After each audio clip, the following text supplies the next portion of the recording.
प्रिय श्रोता मित्र, वेद पाठशाला की अगली कक्षा में आपका स्वागत है।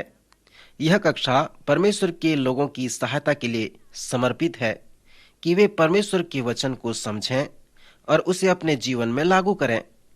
मित्र, हमारे सर्वेक्षण ने हमें नए नियम में पौलुस की पत्रियों तक ले आया है। एक बार फिर अपनी बाइबल खोलें और फिलिपियों की पत्री को निकालें, जो पौलुस का प्रिय कलीसिया है। इस चरण में हम चौथे अध्याय में आते हैं। हमने जैसे सीखा था कि यह पत्री आदेश या शिक्षा नहीं है, परंतु यह मसीह में जीवित रहने का एक सुंदर स्पष्टीकरण है। पहले अध्याय में हमने मसीह में जीवित रहने के मनोभाव को, पौलुस प्रेरित के स्वयं के उदाहरण को देखा था। फिर दूसरे अध्याय में हम मसीह में जीवन बिताने के व्यवहारिक बात को देखा, जिसमें अनेक लोगों के उदाहरण हैं। हमें मसीह यीशु के जीवन का नमूना दिया गया है। फिर पौलुस के जीवन का नमूना, तीमुथियुस के जीवन का नमूना और अंत में इपफ्रुदुस के जीवन का नमूना दिया गया है, जो एक वृद्ध व्यक्ति था और फिलिपियों से उस उपहार को पौलुस के पास जेल खाने तक ले आया था।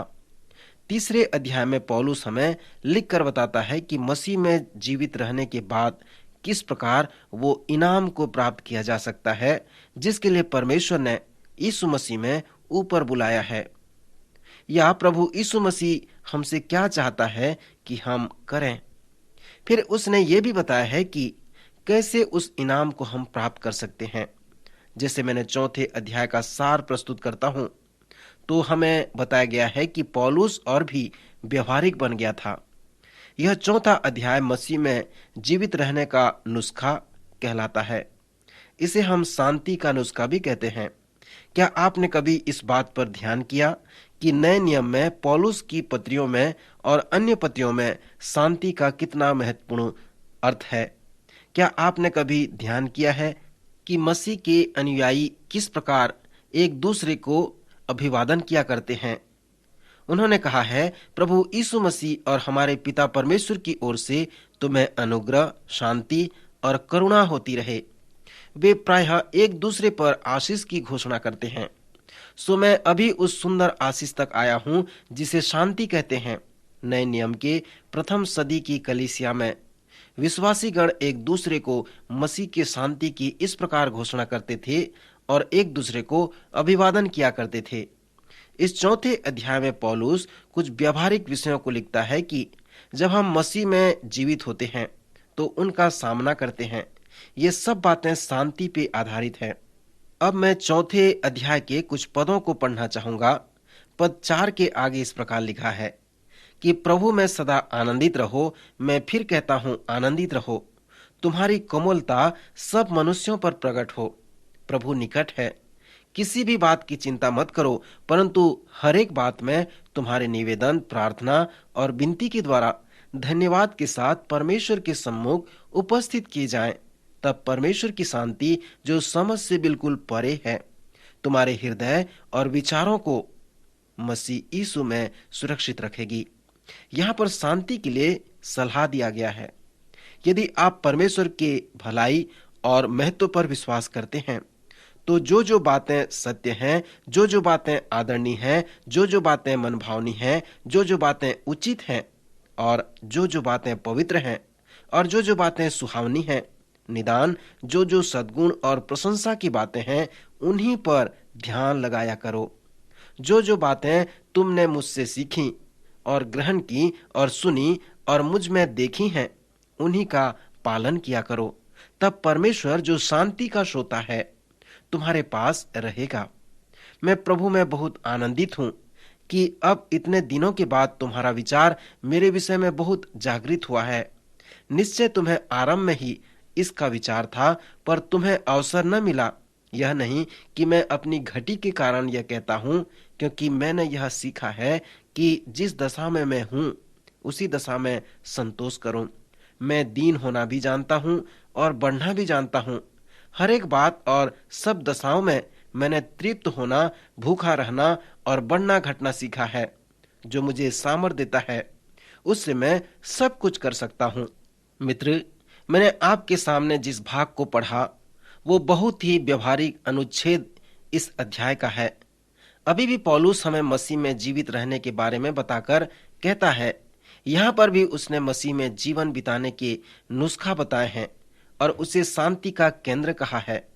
वह हमें कहा है कि कैसे हम परमेश्वर की शांति को प्राप्त कर सकते हैं।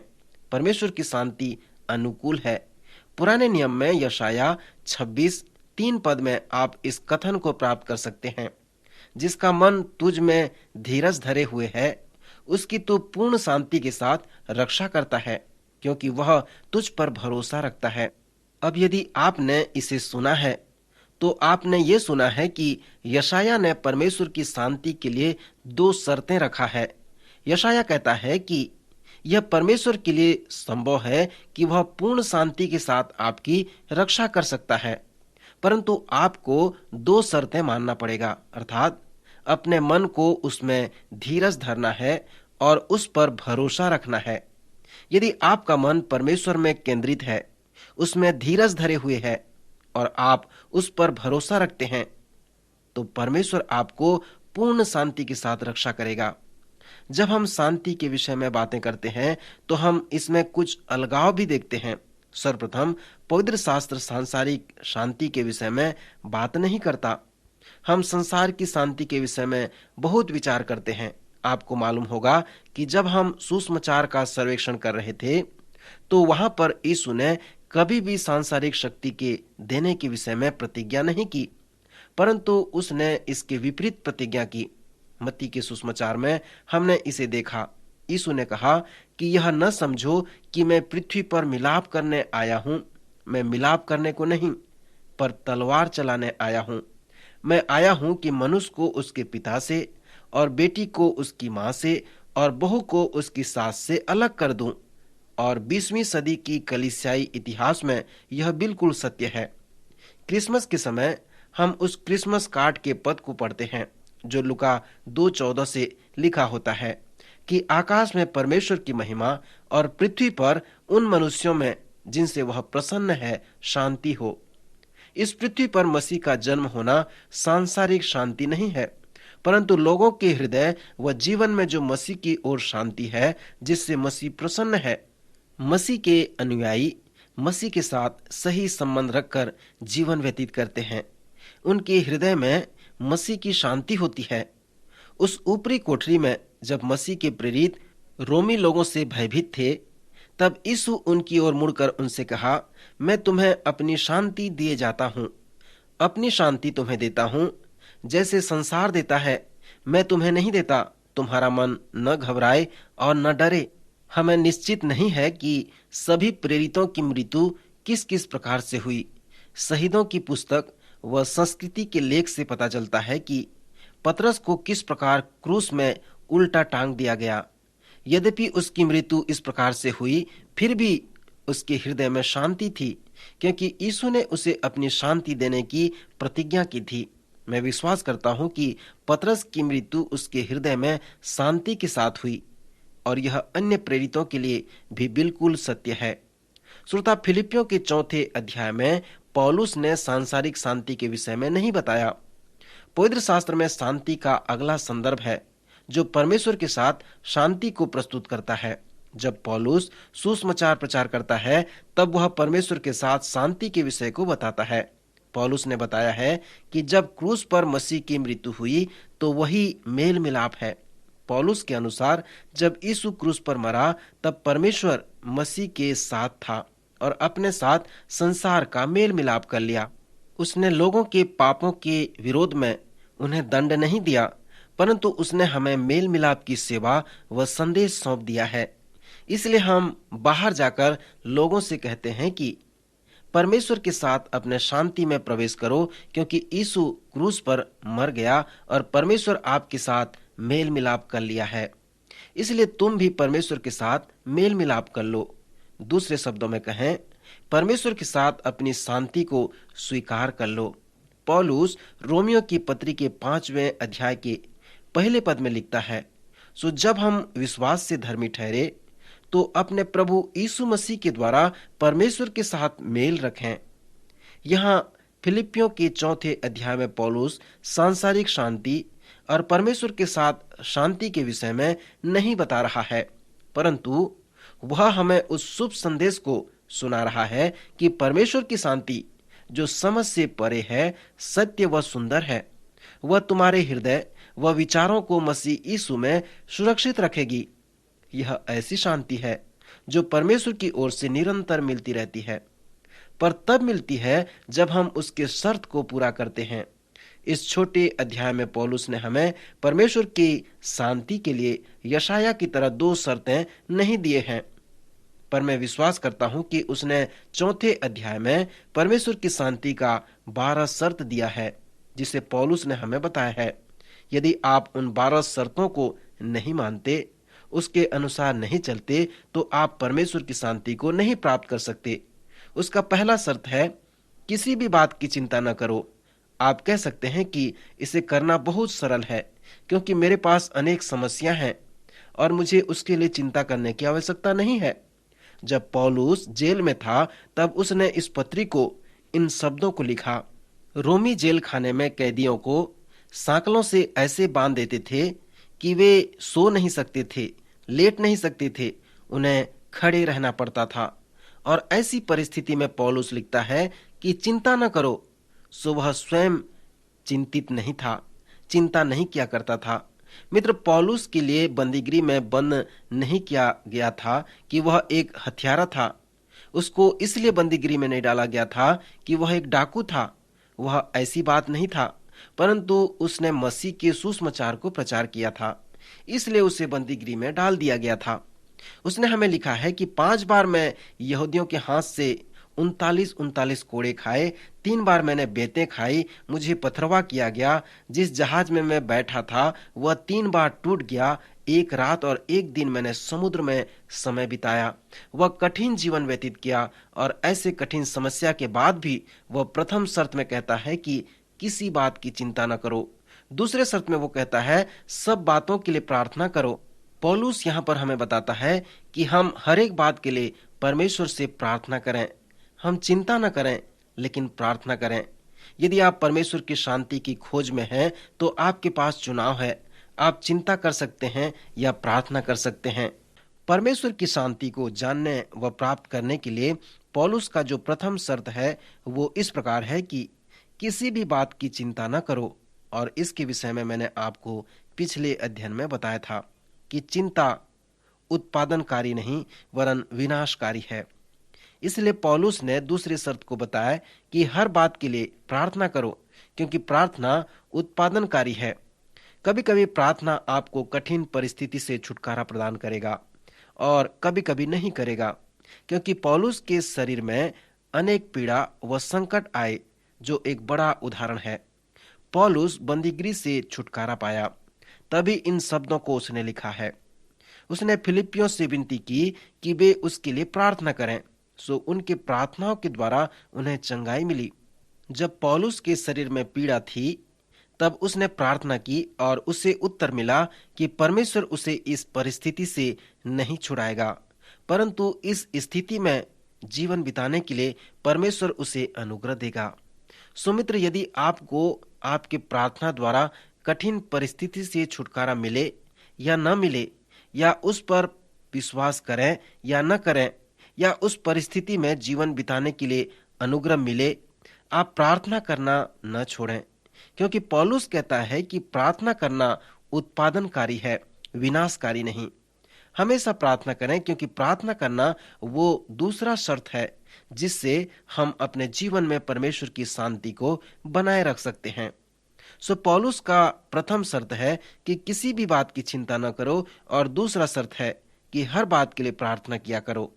पौलुस का तीसरा शर्त है कि उन सब बातों पर ध्यान लगाया करो जो सत्य है, जो आदरणीय है, जो उचित है, जो पवित्र है, जो सुहावनी है, और जो बातें मनभावनी है, उन्हीं बातों पर ध्यान लगाया करो। किसी ने कहा है कि 5% लोग ध्यान करते हैं और 10% लोग इसलिए ध्यान करते हैं क्योंकि वे अपने पूर्व धारणा पर विचार करते हैं, सो वे सचमुच में बिल्कुल ध्यान नहीं करते। मित्र, व्यक्तिगत शांति के इस महत्वपूर्ण शर्त में पौलुस जो हमसे कह रहा है वो इस प्रकार है कि आप उस 5% में भाग लें और विचार करें और देखें कि आप किस प्रकार विचार करते हैं। आपके विचार भेड़ की तरह है और आपके विचार के आप चरवाहे के जैसा हैं। आप अपने विचार के नियंत्रण में न आए, परंतु आप उसे अपने नियंत्रण में रख लें। आप निर्णय करें कि आप क्या विचार करेंगे। मैं सोचता हूँ कि जब पौलुस ये लिखता है तो वह हमें व्यक्तिगत शांति का शर्त नहीं दे रहा है, परंतु वह हमें व्यक्तिगत विवेक व समझदारी के कुंजी के विषय में बता रहा है। यदि आपको किसी बंदीगृह में साकलों से बांध दिया जाए, सो इस परिस्थिति में शांति का यह शर्त समझदारी से होगा। सो उस समय उसके विषय में विचार करने के लिए आपके पास परीक्षा आएंगे, क्योंकि गलत तरह से आपको जेल में डाल दिया गया है। जैसे मैंने पहले आपको बताया था कि पौलुस जेल में इसलिए नहीं था कि वह हत्यारा था। संसार की दृष्टि में वह निकम्मा था, पर यह सत्य नहीं था। पौलुस जानता था कि परमेश्वर की दृष्टि में वह निकम्मा नहीं है, इसलिए जो सत्य था उस पर उसे विचार करना था। वहां पर अनेक बातें थी जो अनादर व अपमान की बातें थीं। सो जेल खाने में रहकर उसके लिए इस प्रकार विचार करना खेद का विषय था। सो जो न्यायोचित थी उस पर उसे विचार करने का उचित अधिकार था। दूसरे कैदी और रोमी सिपाही जो वहां पर थे वे उचित विचार से विचार नहीं कर रहे थे। फिर व्यक्तिगत शांति के लिए अगली जो शर्त है वो धन्यवादित होना है। ऐसे अनेक बातें हैं जिनके लिए हमें धन्यवादित होना है। जब आप अपनी आशीषों को एक एक करके गिनेंगे तो आप आश्चर्य करेंगे कि प्रभु ने किस प्रकार आपको आशीषें दी है और किस प्रकार आप उस सत्य को जानकर व्यक्तिगत शांति का अनुभव करने पाएंगे और प्रभु को धन्यवाद रूपी भेंट चढ़ाएंगे। फिलिपियों की यह पत्री आनंद की पत्री है। यह पत्री जेल से लिखी गई है। यद्यपि पौलुस जेल में था, फिर भी वह जानता था कि उसके पास चुनाव है। श्रोता, इस फिलिप्पी की पत्री को आनंद की पत्री कहा गया है। पौलुस जानता था कि वह बहुत कुछ खो चुका है, वह स्वतंत्र नहीं है। फिर भी जो कुछ उसके पास है उसके लिए उसने उस जेल खाने में परमेश्वर का धन्यवाद किया। उसने इसलिए परमेश्वर का धन्यवाद किया क्योंकि अभी भी वह जीवित है, अभी भी वह प्रार्थना कर सकता है, अभी भी वह मसीह के साथ संगति कर सकता है। सो कोई भी उसे मसीह की संगति से अलग नहीं कर सकता था। पौलुस इस बात को जानता था और इसलिए वह धन्यवादी रूपी भेंट परमेश्वर को चढ़ाता है। परमेश्वर का धन्यवादी होता है क्योंकि परमेश्वर ने उसे जीवित रखा है।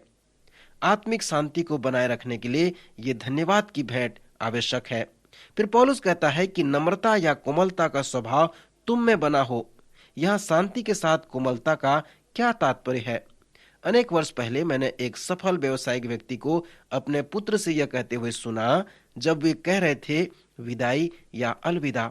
उसने कहा, पुत्र स्मरण रखो, यदि यह तुम्हारे तरीके से न चले तो जोर जबरन करने का प्रयत्न करना।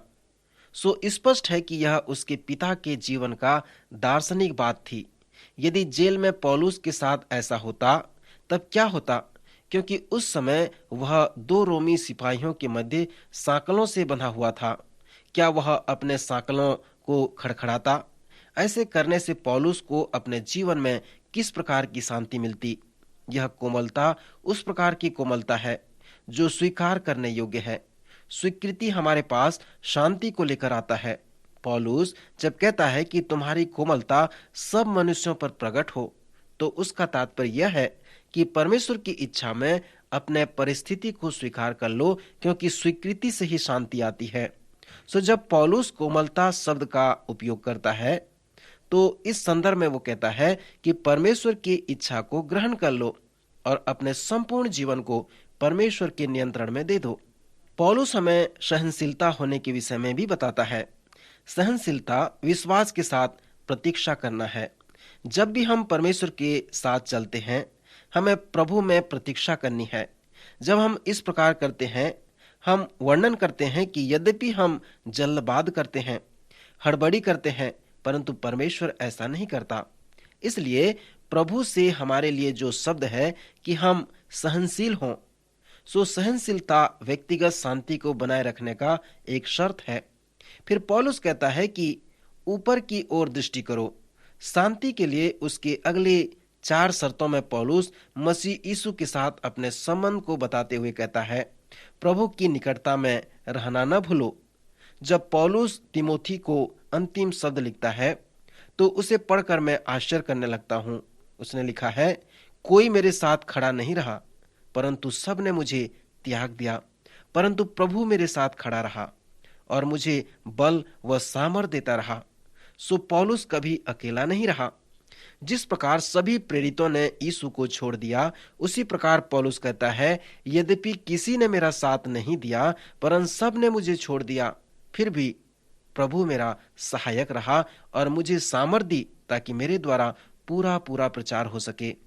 श्रोता मित्र, पौलुस यहाँ पर हमसे कहता है कि कठिन परिस्थिति में भी जब आप प्रभु की निकटता को स्मरण करते हैं तो प्रभु हमेशा आपके निकट है, आपका सहायक है। फिर पौलुस कहता है कि प्रभु में सदा आनंदित रहो। मैं फिर कहता हूं, आनंदित रहो। पौलुस कहता है कि तुम मसीह को जानकर आनंद और खुशी का अनुभव करो। यदि आप परमेश्वर को जानेंगे, उसकी निकटता में रहेंगे, तो आप उसमें आनंदित रह सकते हैं। परमेश्वर के साथ आप संबंध बनाकर उससे शांति और आनंद प्राप्त कर सकते हैं। हमारे जीवन में शांति, आनंद व खुशी किस पे आधारित है? यदि इस प्रश्न से आपका उत्तर आपका स्वास्थ्य है, तब आपका आत्मिक शांति कमजोर है, क्योंकि आप अपने स्वास्थ्य को खोज सकते हैं। यदि आपकी शांति आपके विवाह से आधारित है, फिर भी आत्मिक शांति कमजोर है, क्योंकि आपका विवाह भी असफल हो जाता है। सो किस पर आपका आनंद व शांति आधारित है?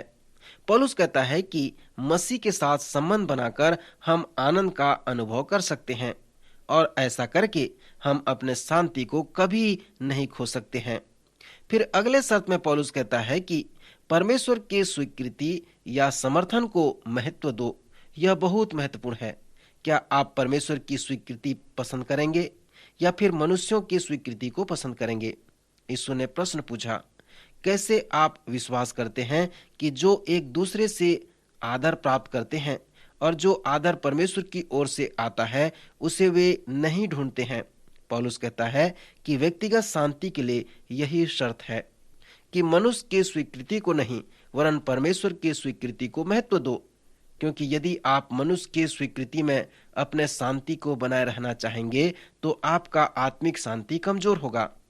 शांति के लिए पौलुस का जो आखिरी शर्त है, वो इस प्रकार है कि मसीह यीशु में अपने मन व हृदय को सुरक्षित रखें। दूसरे तरह से कहें तो, हे परमेश्वर, मैं नहीं परंतु तू कर सकता है, इसलिए मैं अपना हृदय व मन तेरे हाथ में सौंपता हूँ। क्योंकि मैं नहीं कर सकता पर तू कर सकता है, मैं नहीं करना चाहता पर तू चाहता है, यह मैंने नहीं किया वरन तूने किया है। सो इस प्रकार हम व्यक्तिगत शांति के 12 शर्तों को देख सकते हैं। जिस प्रकार पवित्र शास्त्र परमेश्वर के शांति के विषय में बताती है, क्या आपकी शांति उसी प्रकार से है? यदि आपके पास परमेश्वर की शांति नहीं है और यदि आप इसके विषय में नहीं जानते हैं, तो आपको आश्चर्य करने की बात नहीं है। पर यदि आप आत्मिक शांति को पाने की इच्छा रखते हैं, तो मैं आपको ये चुनौती देता हूं कि आप परमेश्वर से और मसीह से और उसके पवित्र आत्मा से मांगें कि वह आपको अनुग्रह प्रदान करे, ताकि उन शर्तों को आप मान सको और आत्मिक रूप से उस शांति का आनंद प्राप्त कर सको। परमेश्वर के वचन, अधिकार और मेरे व्यक्तिगत अनुभव से मैं आपको बताता हूं कि यदि आप अपने हृदय व मन को परमेश्वर की ओर लगाएंगे और परमेश्वर पर भरोसा रखेंगे, तब परमेश्वर जो शांति का सोता है आपके साथ रहेगा और उसकी शांति जो समझ से बिल्कुल परे है, तुम्हारे हृदय और तुम्हारे विचारों को मसीह यीशु में सुरक्षित रखेगी। यदि आप उन 12 शर्तों के विषय में और अधिक जानना चाहते हैं, तो हमें पत्र लिखें। हम आपको इसके विषय में मुफ्त पुस्तिका भेजेंगे। हम चाहते हैं कि आपके पास सांसारिक शांति नहीं, वरन परमेश्वर की शांति हो। हम आपके पत्रों की प्रतीक्षा करेंगे। कृपया अगले कार्यक्रम में अवश्य भाग लें। प्रभु से हमारी प्रार्थना है कि आप परमेश्वर की शांति को जानें और उसका अनुभव करें। प्रभु इन वचनों द्वारा आपको आशीष दे, आपकी सहायता करे।